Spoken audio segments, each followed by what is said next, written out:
Bayangkan ini, di tengah kehampaan semesta, sebuah elektron tiba-tiba muncul, bergerak dengan jalur yang tidak bisa ditebak, lalu menghilang kembali ke dalam ketiadaan. Ini bukan ilusi, tapi kenyataan di dunia kuantum.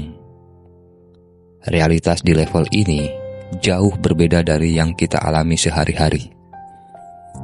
Di dunia makro, segalanya terasa pasti, sebab akibat menjadi hukum besi.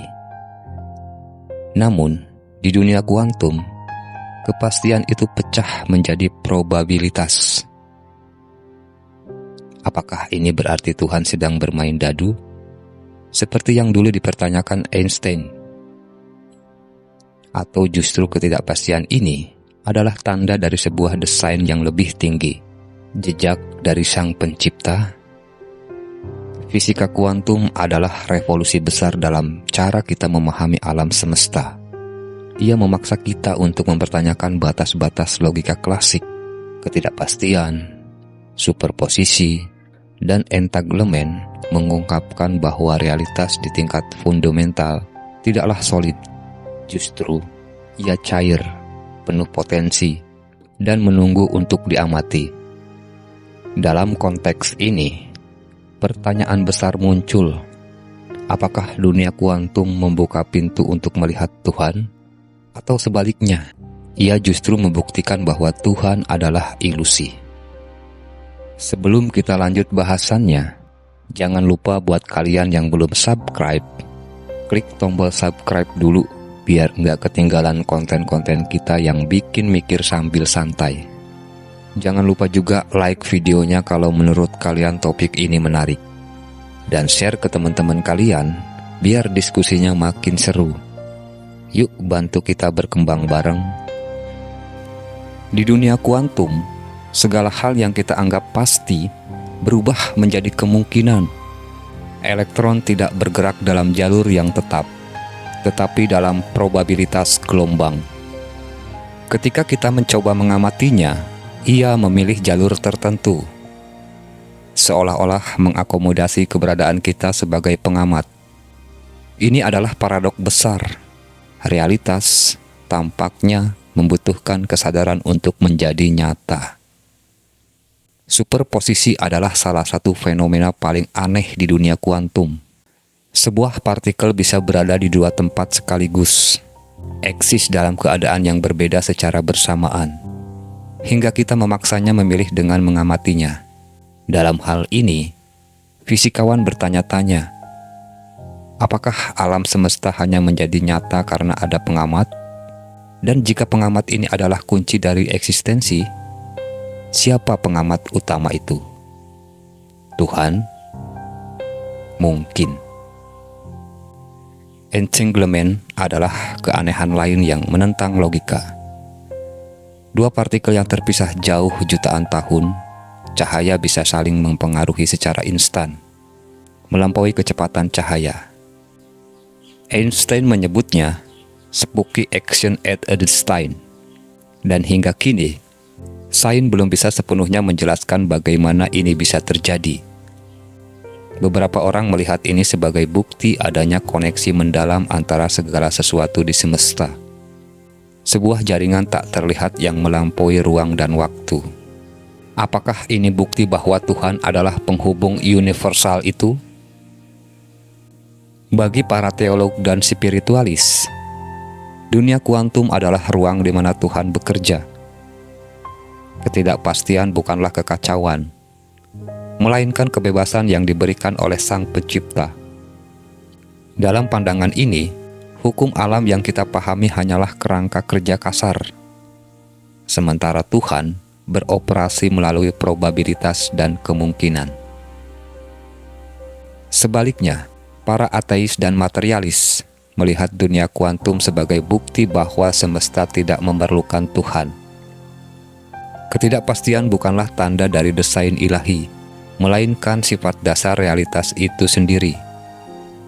Dalam pandangan ini, semesta adalah hasil dari permainan probabilitas yang luar biasa kompleks, tetapi sepenuhnya natural dan tanpa tujuan transenden. Namun, ada pandangan yang lebih radikal. Beberapa filsuf mengatakan bahwa fisika kuantum justru menghancurkan konsep Tuhan tradisional. Tuhan yang Maha Kuasa dan Maha Tahu mungkin tidak sesuai dengan semesta yang penuh ketidakpastian ini. Jika Tuhan benar-benar mengendalikan segalanya, mengapa ada ruang untuk probabilitas? Atau mungkin Tuhan bukanlah pengatur absolut, melainkan kekuatan yang memungkinkan kebebasan dan kreativitas di alam semesta. Salah satu pertanyaan terbesar dalam fisika kuantum adalah peran kesadaran. Dalam eksperimen double slit, hasil percobaan bergantung pada apakah ada pengamat atau tidak. Partikel berubah perilaku ketika diamati, seolah-olah mereka sadar akan kehadiran kita.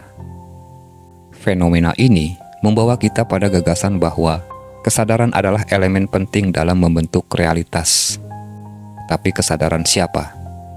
Kesadaran manusia? Kesadaran kolektif? Atau mungkin kesadaran kosmik yang sebagian orang adalah nama lain untuk Tuhan?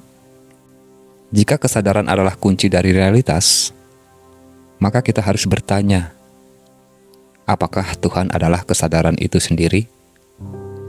Bukan sebagai sosok atau entitas, melainkan sebagai prinsip fundamental yang memungkinkan eksistensi.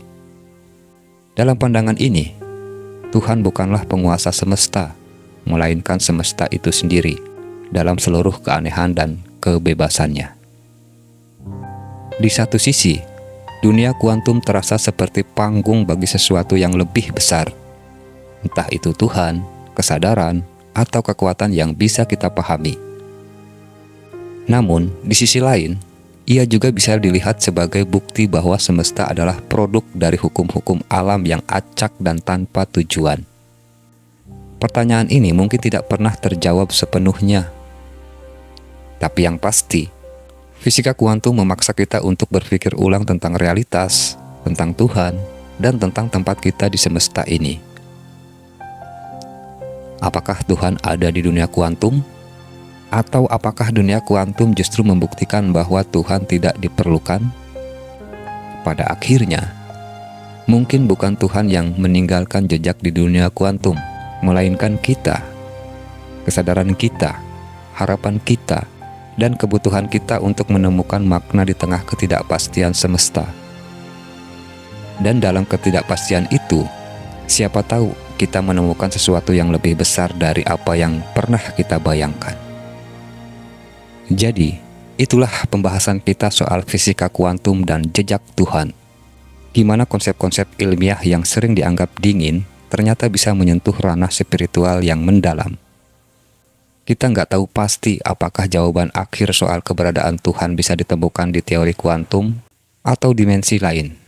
Tapi yang jelas, eksplorasi ini ngajarin kita buat tetap rendah hati di hadapan misteri semesta. Kalau kalian punya pemikiran lain, teori tambahan, atau bahkan mau ngebantah, jangan ragu, tulis di kolom komentar. Diskusi kita nggak berhenti di sini, karena yang namanya belajar, itu perjalanan tanpa ujung. Jangan lupa, kalau kalian suka pembahasannya, kasih like, subscribe, dan share video ini.